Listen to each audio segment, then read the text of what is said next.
Buenas tardes chicos, ¿cómo están? Bueno, el día de hoy la clase va a ser asincrónica. Estamos en una semana ya en la recta final de este tercer parcial, así que evidentemente se encuentran con distintos trabajos finales, informes finales, exámenes finales, etcétera, que ya se van aproximando, aunque estamos ya a vísperas de Navidad y todos los festejos, así que seguramente es una etapa un poco pesada para todos, ¿no? Por esto la clase pues no va a ser muy larga, pero sí va a ser con contenido que es indispensable para que ustedes puedan desarrollar su trabajo final, por ejemplo, de una forma adecuada. Sin embargo, ya se les ha pasado las premisas correspondientes que están acá en la tarea que les he adjuntado del video ensayo. Así que bueno, como ustedes saben ya la consigna, evidentemente este trabajo vale 20 puntos porque el tercer parcial, como ya se les había adelantado hace varias clases, ya es por 20 puntos y también estaba ya designado en el trabajo final, bueno, es decir, en las pautas iniciales de semestre. Así que los 20 puntos se lo van a jugar cada uno por su cuenta. Por esto es que tienen que recordar que este video ensayo tiene que estar elaborado sobre contenidos de la unidad de la Edad Media. Por eso es que tienen que revisar todo lo que han avanzado, su dossier, para poder detectar específicamente qué temas o qué tema pueden tocar en este video ensayo. En cuanto a los ejemplos, pues ahí están adjuntos los dos links. En uno de ellos van a tener un ejemplo de video ensayo bastante dinámico, y el otro link también que se les adjunta es para que ustedes sepan cómo tienen que realizar un video ensayo o qué es un video ensayo, ¿sí? De qué partes consta este formato de video, cómo tiene que estar desarrollado el contenido, cómo tienen que distribuirlo, etcétera. Así que ahí están los dos videos que les van a ayudar a poder elaborar adecuadamente su material. Por esto es que también les presento el formato en MP4. También al empezar el video deben presentarse, ustedes deben aparecer en la cámara, ¿ok? Debe aparecer su rostro, puede ser de, no sé, plano medio si quieren, pero tiene que verse su rostro y ustedes tienen que decir su nombre completo, su materia y el semestre en el que se encuentran. ¿Por qué? Porque de esta forma, si bien ya nos hemos conocido personalmente con ustedes, sin embargo aún así, uno como que no se nos ha quedado quién es quién, a otros sí, a otros no. Sin embargo, también es para que ustedes puedan afrontar la cámara de una forma más segura, que pierdan su miedo, porque van a ver que incluso a algunos les va a costar decir su nombre, solo su nombre, materia y semestre frente a una cámara. Entonces, para que vayan también perdiendo este miedo, es que se precisa que este video ensayo ustedes puedan afrontar la cámara diciendo esta presentación. También tienen que presentar el tema, ¿sí? Diciendo cuál es el tema que van a tocar a lo largo de su video ensayo. La duración mínima es de 3 minutos y máximo de 5 minutos. Tiene que estar sí o sí en este rango de tiempo. No puede ser menos ni más. Y a lo largo del video ensayo también ustedes pueden utilizar recursos como imágenes, y también pueden poner la voz en off, que ustedes ya saben que tiene que ser clara, se tiene que entender lo que ustedes están intentando transmitir. Posteriormente también podemos ver que acá hay una indicación de que deben afrontar la cámara por lo menos 1 minuto y medio a lo largo de todo el video. Si su video dura 3 minutos, del mismo modo 1 minuto y medio tienen que estar frente a la cámara. Si dura 5 minutos, del mismo modo 1 minuto y medio frente a la cámara. Mínimo es 1 minuto y medio. Dure lo que dure su video, mínimamente 1 minuto y medio ustedes tienen que estar frente a la cámara, transmitiendo cierta parte del contenido quizás que quieren desarrollar. sí, pero sí o sí 1 minuto y medio. Así que cumplan con esas premisas, por favor, porque se va a evaluar. También es importante destacar que pueden utilizar un formato vertical o horizontal. Sin embargo, considero que el horizontal es algo mucho más visible porque abarca más espacio en la pantalla en horizontal. Si bien en el celular igual se puede girar la pantalla, entonces tienen un espacio más amplio donde ustedes pueden también desarrollar de mejor manera el tema. Sin embargo, si es que la mayor parte del tiempo van a aparecer ustedes en pantalla y prefieren que sea en un formato vertical, ya que ustedes van a contar el contenido, pues no hay problema. Pero si van a incluir algún texto, van a incluir imágenes, etcétera, pues sería mucho mejor quizás que sea de forma horizontal. Eso ya es a criterio de ustedes, de cómo vean que se pueda organizar mejor la información. Y por último, el trabajo, nuevamente recalco, es individual. La rúbrica de evaluación, similar a otros trabajos, pues la creatividad primordial, el contenido y la claridad. También la fecha de presentación está prevista para el 2 de enero a las 9 de la noche y pues ya estaríamos post año nuevo 2022. Así que el 2 de enero hasta las 9 de la noche tienen para subir su video reportaje. Y recuerden que las personas que no presentan en el formato que se les ha pedido, es decir, en este caso en formato MP4, pues no se va a revisar. Del mismo modo, si no presentan a tiempo, tampoco se va a revisar su trabajo. Así que tienen que subir su trabajo antes de la fecha o mejor de la hora prevista, porque si no hay dificultades y no se manda a tiempo y lastimosamente no se pueden hacer excepciones. Así que tengan en cuenta esto. Y eso sería todo el trabajo. Se juegan los 20 puntos, así que tienen que meterle ganas, métanle creatividad, esfuerzo. Si van a grabarse una y otra y otra y otra vez, pues tienen que hacerlo, ¿verdad? Si desean en la parte final de su video, pueden meter un backstage donde se pueda ver cómo ustedes han elaborado su video. Si es que desean, no está en las premisas, pero si desean se puede hacer. A veces eso ayuda a que uno pueda ver todo el esfuerzo que ha hecho el estudiante y también se considera en la nota. Eso, chicos, ese sería el trabajo que tienen que entregar para el 2 de enero a las 9 de la noche. Su trabajo final de auxiliatura por 20 puntos. Ahora ya no hay trabajos extras, ya no hay nada. ¿Por qué? Pues porque ya estamos ahí, ya nos está pisando el tiempo, ya no hay tiempo disponible para elaborar más trabajos, así que las notas igual en tiempos récord las tengo que sacar considerando su asistencia. Recuerden que tienen que cumplir con el 60% de asistencia para que su trabajo también sea calificado, si no, no se califica y no va a alcanzar el tiempo para que la licenciada y yo también hagamos sus notas. Así que eso, chicos. Ahora vamos a entrar al avance de que estábamos viendo aquel día cuando ya no nos alcanzó el tiempo porque estábamos también viendo otras cosas. Así que vamos a pasar a los medios de comunicación en Roma. Ya les he adjuntado en Classroom, ahí está el material y todo ello, para que ustedes puedan tener un material un poco más dinámico y estudiarlo. Lastimosamente este semestre sí hemos tenido como algunos baches en cuanto al tiempo, ¿no?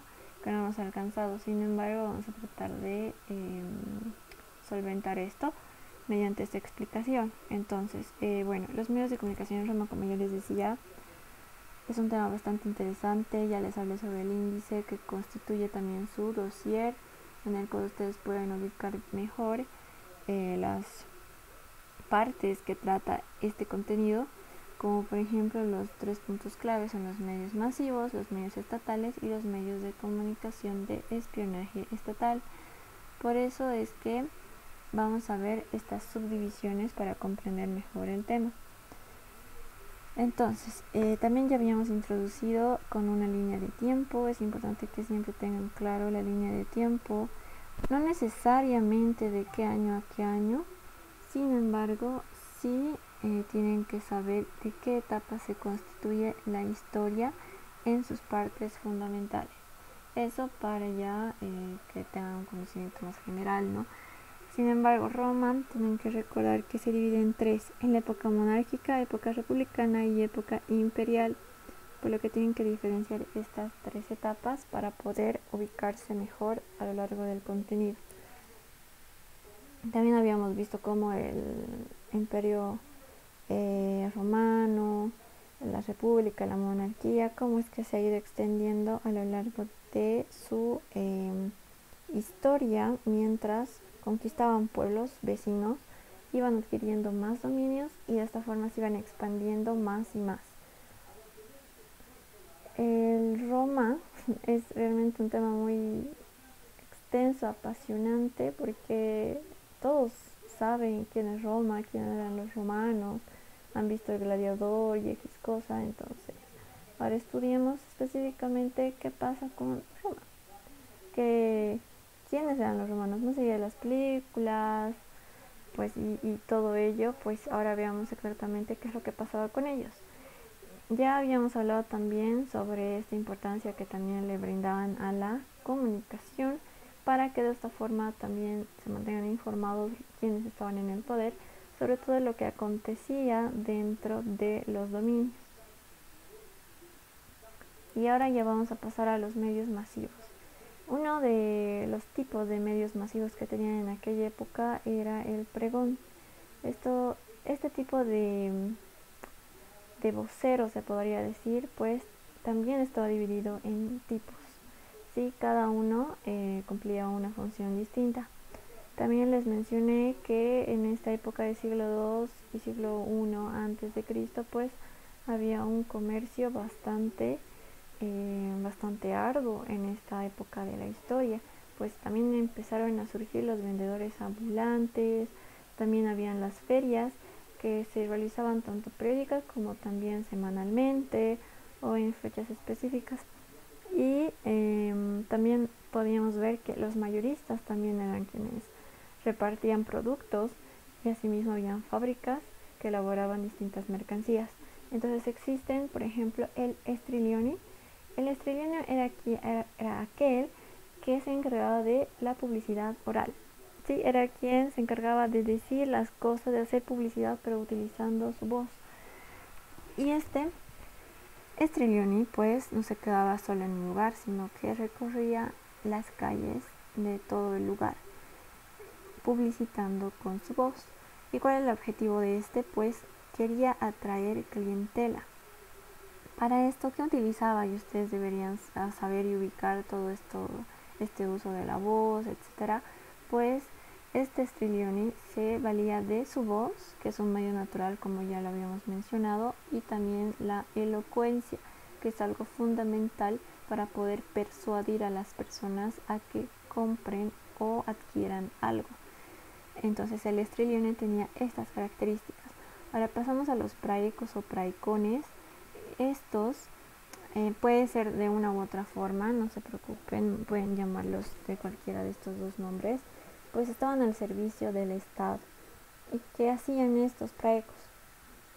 Callaban a las multitudes en la asamblea, cuando se realizaban asambleas, tribunales, etcétera.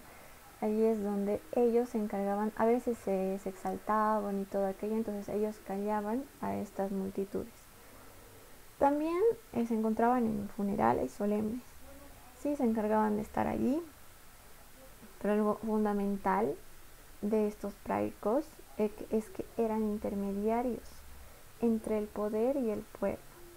A veces el poder decía algo, entonces decretaba algo, daba alguna orden, y los praicos eran quienes transmitían estos mensajes al pueblo. Pues no habían televisores, no habían celulares, no había radio. Por lo tanto, estos praicos eran quienes llevaban, transmitían estos mensajes.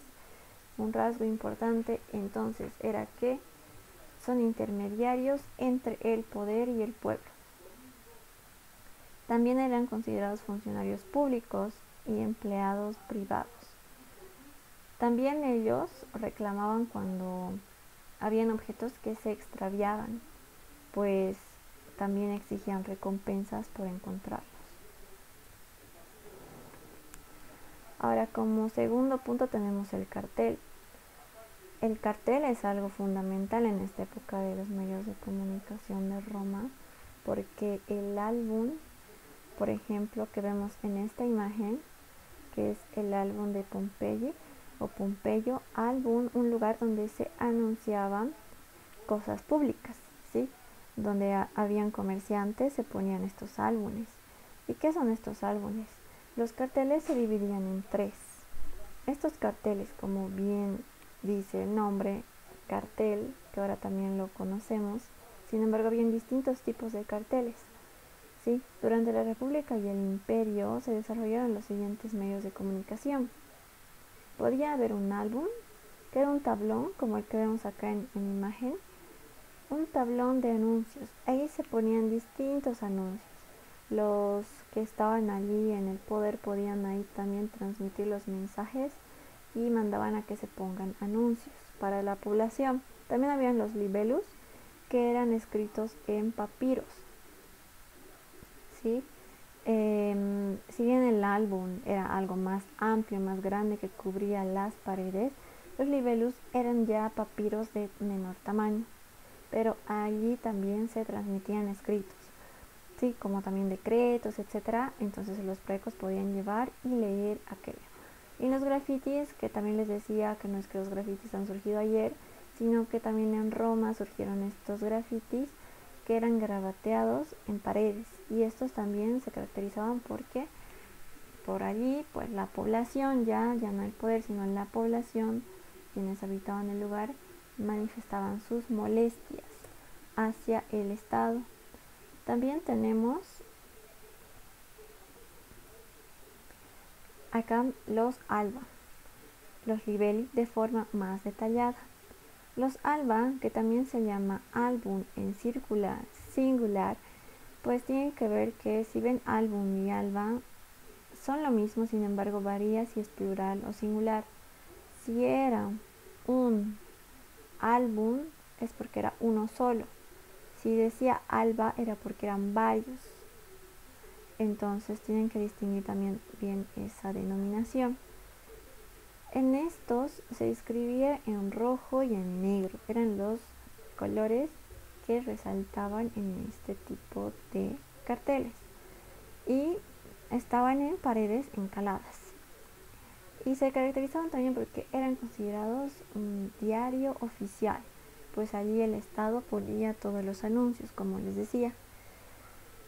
¿Y qué pasa? Aquí eran instrumentos de comunicación unidireccional. Esto es fundamental porque tenemos que saber que la comunicación tiene que ser de un lado y al otro, feedback, etc. Sin embargo, acá unidireccional significa que el Estado manifestaba los mensajes, pero de una forma verticalista. No había opción de respuesta de que el pueblo pueda manifestarlo directamente. Por eso el poder manifestaba todos sus mensajes, los ponía ya y los tiraba ahí para que ellos puedan recibirlos. Por eso es unidireccional. Eran utilizados por el poder político para transmitir sus comunicados al pueblo de forma sencilla y práctica. ¿Ven? Entonces allí mandaban a poner todos los comunicados y listo. Se podían anunciar juegos, eventos como por ejemplo teatros, también habían algunos tipos de venta, etcétera, que se podían poner allí en los alba. Ahora los libelli, que en singular se dice libellus, eran avisos oficiales. Habían letreros en las paredes que también tenían papiros escritos. Eran medios, pero ya de carácter bidireccional, ¿sí? Entonces, como les decía, eran de menor tamaño, y aquí tienen un ejemplo de un libellus. Y pues esto ya era más bidireccional porque podían llevar un libellus de los que estaban en el poder, los mandaban al pueblo, y del mismo modo del pueblo podían mandar un libellus hacia el poder para recibir peticiones, etc. Entonces era más bidireccional, ¿sí? Entre el poder y el individuo, ya no eran como los alba, que era unidireccional. Entonces el emperador recibía peticiones y devolvía un subscrito. ¿Qué pasa? Que a veces los individuos que habitaban el lugar pues tenían peticiones, elaboraban un libellus y los mandaban al poder. Por lo tanto, ahí lo analizaban, tenían las reuniones necesarias y respondían mediante otro libellus. Por eso es que es un medio de carácter bidireccional. Ahora, en cuanto a la venta de odores, sentencias, horario y programas de combates, que eran muy famosos en Roma, en el Coliseo Romano, también se los transmitía por los libelli. Y también había comercio de libros en tiempos del imperio, así que allí también se ponían los libros que estaban disponibles para que se puedan comprar. Y ya hablando de los grafitis, que en singular se dice graffiti, pues eran rasgos informales, garabatos con invitaciones a votar e inscripciones de carácter político y comercial, tal cual se hace actualmente también. Los grafitis eran más informales, pero aún así transmitían valiosos textos que permiten conocer el ambiente, la actividad política, rencillas, patrocinadores, localización de tiendas. Gracias a estos grafitis se puede tener conocimiento de muchas cosas que ha dejado el Imperio Romano, pues los individuos que no podían expresarse ni dejar escucharse por el poder hacían estos grafitis para que la población también se una, los apoya, voten por cierta persona, también era de algo más comercial, etc. Sin embargo, estos grafitis ayudaban a que los individuos se puedan expresar con rasgos informales, y también gracias a esto se tiene datos de cómo realmente vivía el pueblo, no solamente los escritos que realizaba el imperio, ¿no? Sino también cómo vivía el pueblo se puede ver históricamente gracias a los grafitis. Carácter de medios de comunicación entre el pueblo y el poder romano. Entonces esto es algo importante porque a través de estos tipos de medios de comunicación, los tipos de carteles, pues estamos viendo que habían bidireccionales, unidireccionales, unos que ya prevalecían un poco más con el pueblo, etc. Así que tienen que considerar y diferenciar el poder y el pueblo y la relación que había entre estos mediante los medios. Ahora, las enseñas. ¿Qué eran las enseñas? Las enseñas, como podemos ver en esta imagen acá, pues contenían, para la redundancia, un contenido simbólico. El frío me está matando, chicos. Ya. Un contenido simbólico, pues decoraban entradas de tiendas. También se usaban estas enseñas. Algo importante que tienen que quedarse con esto es que tenían contenido simbólico. Sí, las enseñas tenían contenido simbólico y decoraban las tiendas. No solamente eso, sino que también eran consideradas como importantes en la actividad militar. Pues también se los ponía a los diversos objetos que se utilizaban, se ponían este tipo de enseñas. Eran también pinturas realistas y simbólicas. Habían emblemas, como por ejemplo una enseña era la corona de hiedra, que simbolizaba algo más comercial, mítico y religioso. Es decir, todas estas enseñas tenían un significado, por eso eran importantes. Y también podía ayudar a localizar domicilios. Quizás acá utilizamos el GPS, pero ahí no había GPS porque habían enseñas. Entonces, gracias a las enseñas también se localizaban domicilios privados para poder llegar donde ellos querían. La representación simbólica del producto que ha de ofrecerse era una de las funciones que cumplían estas enseñas. Es decir, si tenían que vender